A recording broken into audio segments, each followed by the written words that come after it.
Hello, and welcome to Grim and Whim, unnerving tales to haunt, mystify, and spark curiosity. Let's be Curious together. Whether you are a thrill-seeking roller coaster connoisseur or you enjoy the suspense of the newest virtual reality ride, amusement parks are the place where you can try new things, have some fun, and also be courageous because there's always some risk involved when going to an amusement park. And while amusement parks can be fun, there is definitely a dark side, which is what we're going to be discussing today. Was it negligence on the employee's part, lack of training, incompetence, or does it just boil down to corporate greed? Maybe a little bit of everything. So today we're going to be looking at some unfortunate amusement park tragedies. And with all that being said, let's begin. This first freak accident is actually pretty recent. It took place on June 25th, 2023. So this year, this summer, in Stockholm, Sweden. The 2,600-foot-long roller coaster, called the Jet Line roller coaster, originally opened in 1988 and then was renovated in the year 2000. It stands 98 feet tall and reaches a top speed of about 56 miles per hour. While the Jet Line coaster was running like usual, one of the trains on the coaster derailed and it came partially off of the tracks. The train was carrying 14 passengers when it suddenly derailed, and some of the passengers were actually thrown off of the ride. And witnesses to the event claimed that one of the men who was flown off the ride was hanging onto the rail for dear life until he eventually was rescued. This derailment could have had the potential to kill all of the passengers. But out of the 14 people, only one person died and 9 others were seriously injured and taken to a hospital. The amusement park was evacuated, and the park was closed for a week for an investigation to take place. And on June 30th, so 5 days after the incident, the amusement park that houses the Jet Line, called Gröna Lund. I don't have any experience in Swedish, so you'll have to excuse me. They said that the ride is going to be closed for the rest of the summer, and the coaster will likely remain closed until the Swedish Accident Investigation Authority has completed the investigation of the accident. Because as of right now, it's actually not clear whether or not the malfunction was just like a freak accident or if it was due to some kind of either employee negligence or negligence on the manufacturer end, the people who made the roller coaster and the parts. The next amusement park tragedy was at Orlando's Icon Park on March 24th, 2022. So last year, so pretty recent, like the other case. And the Orlando Free Fall ride is the ride where this incident occurred. And the ride is a drop tower or big drop type of ride, which is a type of ride I used to love as a kid. I live in St. Louis, and so St. Louis has, if you go out a bit of ways, we have Six Flags, and Six Flags used to have, I think it was the Superman, I'm pretty sure, the Superman ride.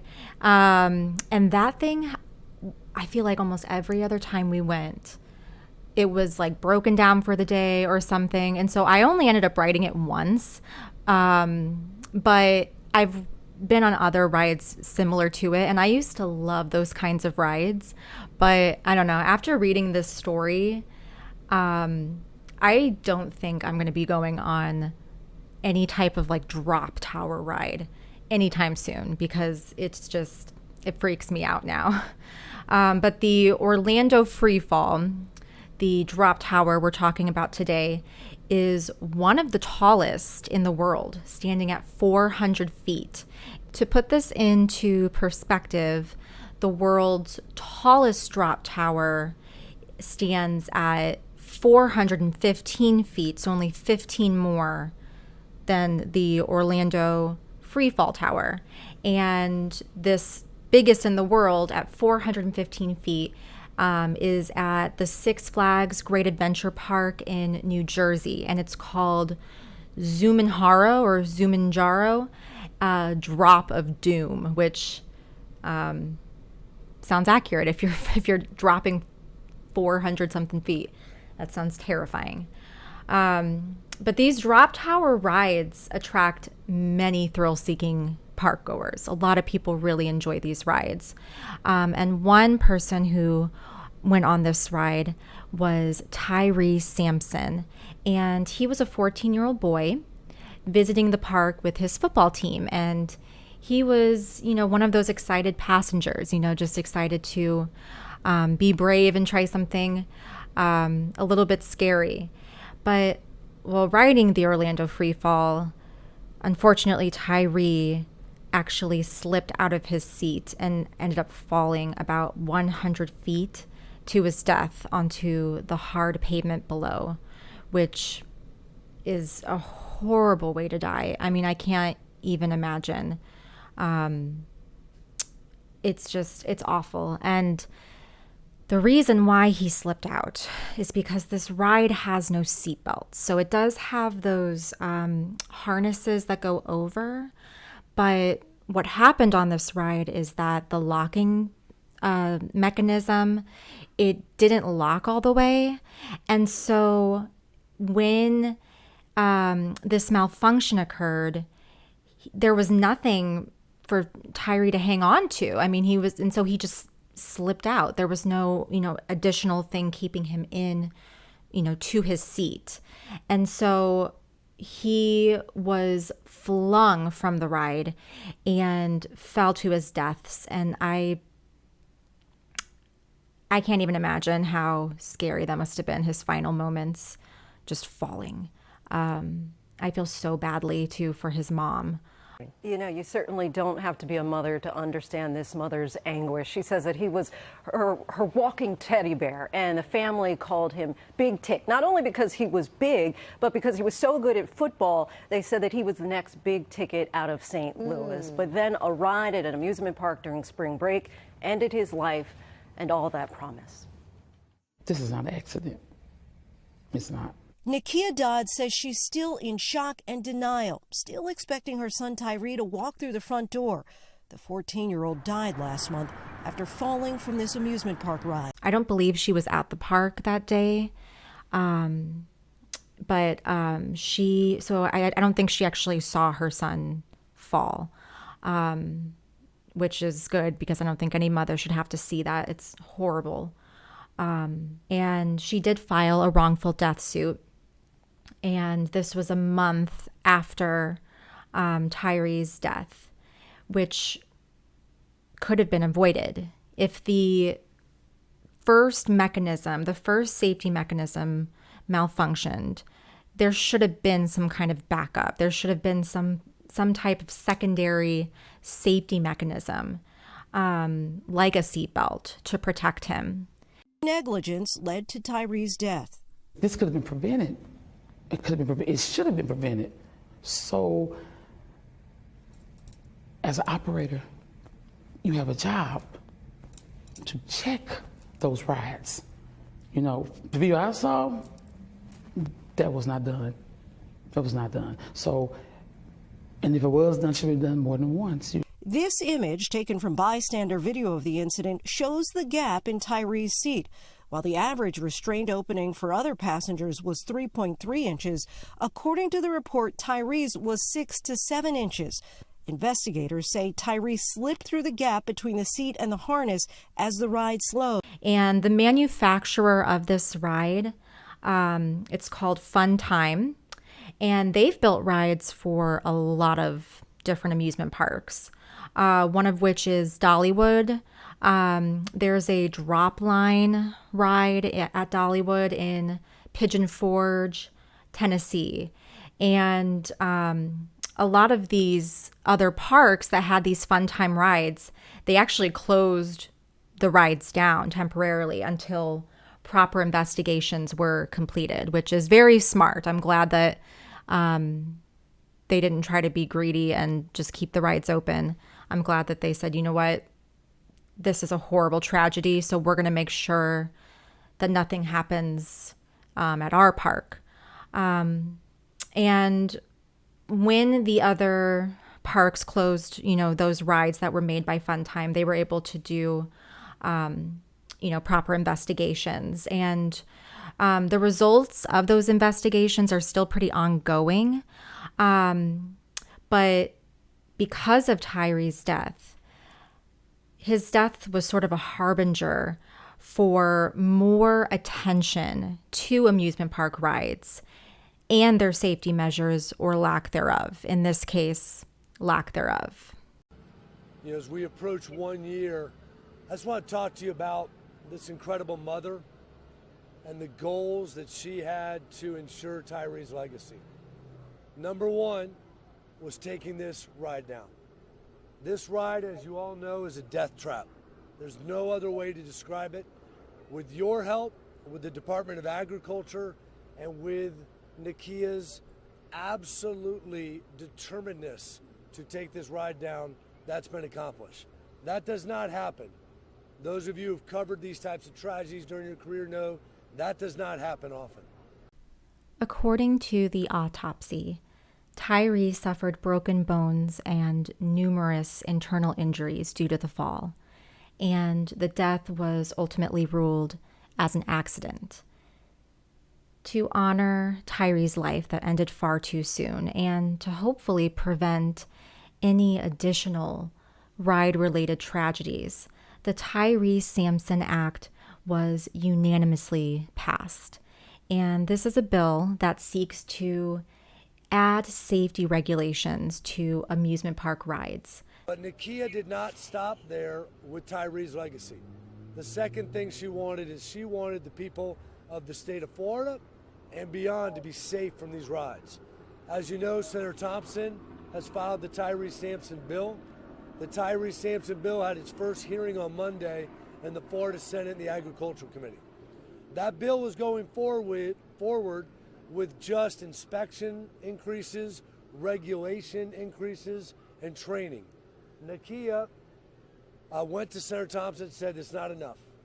You've got to have redundant safety features on any ride that goes over 100 feet in the air. It's really awful that someone needed to die so that the ride manufacturers would take the safety of passengers more seriously. But unfortunately, this seems to be a trend in many of these theme park accidents where something bad has to happen to ensure that there is positive change down the line. The next amusement park disaster is a water ride, and it was at Adventureland in Altoona, Iowa. And Adventureland Park could honestly have an entire episode dedicated to all of the countless injuries and deaths that have happened to both employees and the park patrons. It's just, there are so many. Just look it up. I mean, you can look it up on Wikipedia. Just type in Adventureland Park tragedies or accidents, and this whole list will pop up, and it is concerning. But despite that, it having such a notorious reputation, the park is still open today. And I'm going to be focusing on one specific ride, and it is one of the more popular rides at Adventureland Park, and it's called the Raging River. And we're going to be looking at two serious incidents that probably after the first one, the ride should have just been shut down, but it wasn't. And then we had the second incident, and then they did finally close the ride down for good. But let's get into that story. So like I said, there were two major incidents that happened on this ride. The first incident was in 2016 when a park employee died due to a lack of safety measures. And the 68-year-old employee was a ride attendant, and he stood on the platform on the Raging River ride. He fell onto this conveyor belt, and the conveyor belt system moves the rafts back up to the boarding station. If you've ever seen a water ride, when it's once, it goes down, whatever, and does its thing, and then eventually it goes up, on one of these conveyor belts until it eventually reaches the top, and then they unload those passengers and put the new passengers in, and then, rinse and repeat. So he fell onto this conveyor belt, and he actually hit his head so hard that he suffered a fractured skull. And the rafts, were set in motion. And so, the conveyor belt was moving when he fell. And so that must have hurt so bad. He ended up having a very severe brain injury. And sadly, 3 days after he had fallen and got this, terrible brain injury, he ended up dying. Iowa's Occupational Safety and Health Administration, or OSHA, conducted an investigation and found no evidence that the park willfully violated any safety protocols. But they did. They absolutely did. And despite, there being an investigation, the park was only fined like $4,500 for this accident that killed one of their workers. OSHA recommended installing additional controls to prevent the movement of the ride until all ride operators were in a safe location. And yeah, that makes sense to me. I think it should make sense to everyone that the ride probably shouldn't be moving if somebody's on one of those platforms. That's super dangerous. And I can't believe that an employee actually had to lose his life for them to put this policy in place. But somehow the ride is operating as designed. The ride was only temporarily closed, and sadly, another tragedy was just around the corner. Only a few years later, on July 3rd, 2021, when a raft on the Raging River overturned, trapping the passengers in the water. There were 6 passengers on the raft, and 4 of the passengers were sent to the hospital with very serious injuries. And one of the passengers who had very severe injuries was named Michael, and he was only 11 years old, and he did eventually die due to those injuries. A tragedy at an amusement park that left an 11-year-old boy dead and his brother in critical condition. This morning, the family is speaking out. Ariel Resham joins us with that. Good morning, Ariel. Good morning to you, Michael. The Jarmillo family spoke to us from the hospital. Their eldest son still fighting for his life as authorities look for clues about what caused this devastating accident. This morning, authorities investigating after a tragic accident at an amusement park outside Des Moines, Iowa, claimed the life of 11-year-old Michael Jarmillo and left his older brother David in critical condition. I need an ambulance strike team right now to Adventureland. This is code 3. Please respond to Adventureland. Michael Jarmillo was riding the water ride with his father and brother, and the father and brother survived the incident, but they were hospitalized for serious injuries. And Michael's tragic and untimely death opened up another huge investigation regarding the park's safety, and the family rightfully filed lawsuits against the park owners and the state of Iowa.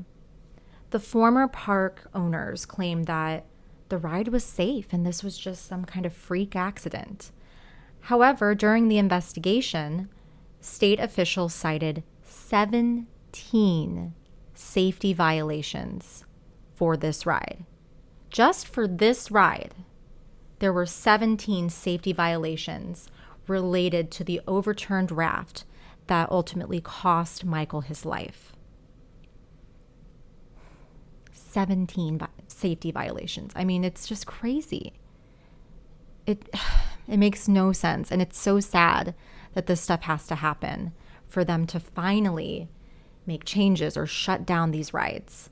The next tragedy happened almost 100 years ago, and it is still considered one of the worst roller coaster accidents in American history. In the summer of 1930 at Krug Park in Omaha, Nebraska, tragedy struck on the Big Dipper roller coaster. And the Big Dipper was a wooden roller coaster and seemed pretty unassuming at only 50 feet tall. And I've been on several wooden roller coasters. The Boss at Six Flags is one of them. And wooden roller coasters are always a little bit scary in general. I'm always convinced they're going to catch fire or, you know, the wood is going to crack or something and then we're going to go flying. And it just, I don't know, it's just freaky. I think wooden roller coasters are kind of becoming more and more out of style. You don't see as many nowadays. But on this fateful day, parkgoers watched in horror as the train holding 23 passengers suddenly plunged 35 feet to the ground.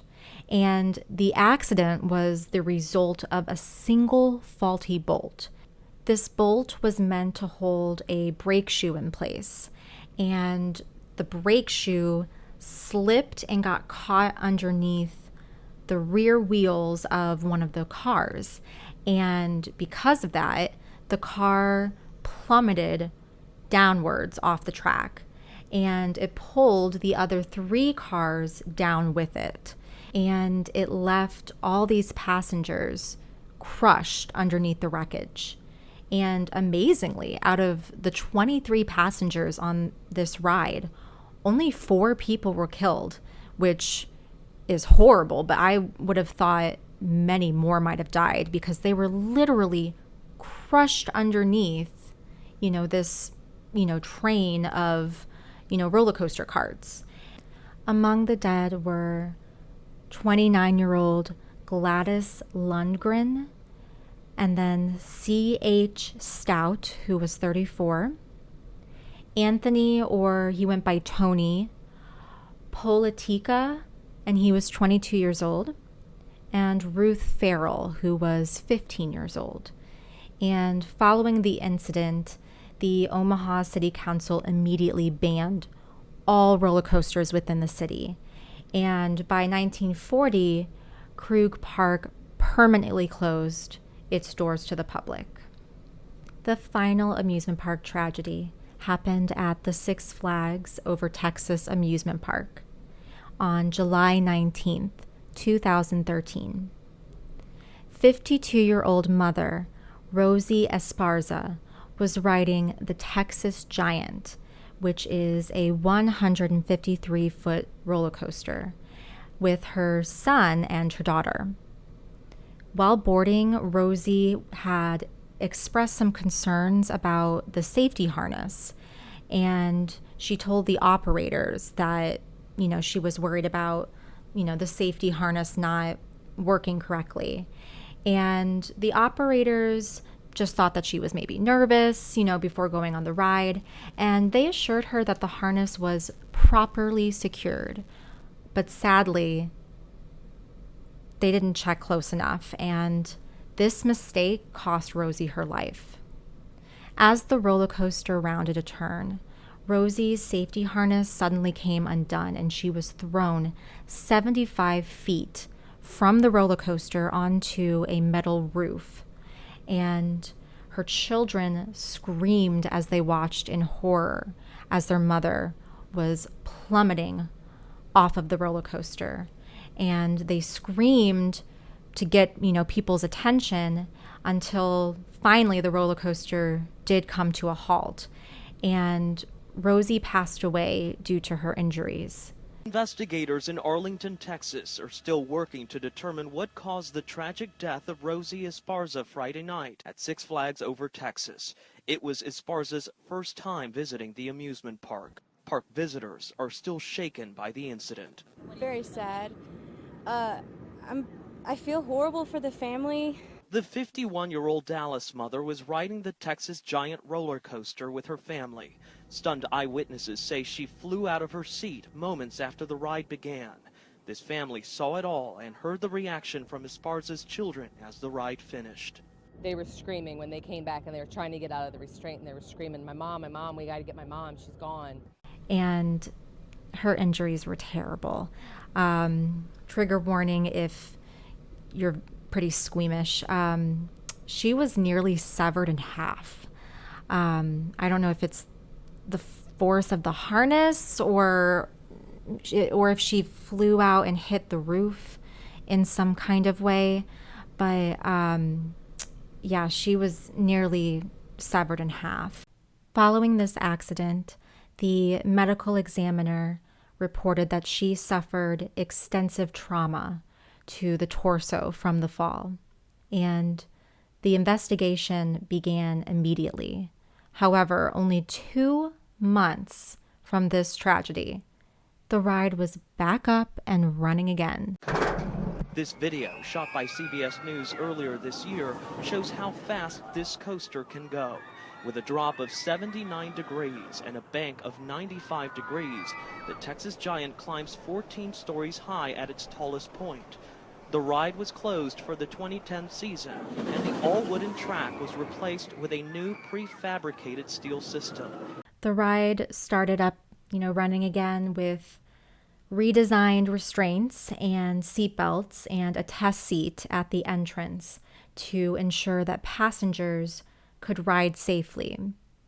And while this is an improvement, it's still really not enough. And the Esparza family filed a lawsuit against Six Flags and the ride's manufacturers. And both companies reached undisclosed settlements with the victim's family. And as far as I've researched, that is kind of where the story ends. With innovation, there are bound to be accidents and mishaps along the way. But so often with these tragedies, I can't help feeling that many of these accidents really could have been avoided and really shouldn't be called accidents. They should be called manslaughter. And if the safety protocols were put in place, if they were making sure that everyone was trained properly and following these safety protocols, and also if these parks really held the manufacturers of these rides accountable for the parts that they use, if more of that happened, I really don't think we would have as many of these accidents. Like, yes, every once in a while there's going to be a freak accident, but I wonder how many of these accidents could have been avoided by simply adding a seatbelt. And, adding a seatbelt to every single cart on that ride would probably cost a lot of money. And many times the parks don't want to spend that money. The manufacturers don't want to spend the money. They want to find the cheapest parts to make these rides that they've designed and push them out to the public. And unfortunately, even though people's lives are at stake and you really shouldn't be risking, you shouldn't be risking it. Sadly, time and time again, we do see that companies put saving money and time over ensuring that the safety of their workers and consumers are a priority. And it's just upsetting that that's the way that the world runs. But with all that being said, what are your thoughts on these terrifying accidents? Does it make you eager to ride rides because you get that kind of thrill? Or does it make you not ever want to spend any time, money, or anything on these rides again. In my opinion, it's complicated. I think that, of course there's risk just stepping out your front door. There's always going to be risk, I think if you've ever seen the movies Final Destination, death can come and get you in the strangest ways, and you could be the safest person, and then you blink and something could possibly happen and take your life. And so I'm not saying that all of these tragedies were due to some kind of negligence. Some of them were freak accidents. But I do think it's important that we do pay attention and we do investigations when these things happen to make sure that no lives are lost in the future. Thank you so much for joining me. It's goodbye for now, but I hope to haunt you again soon.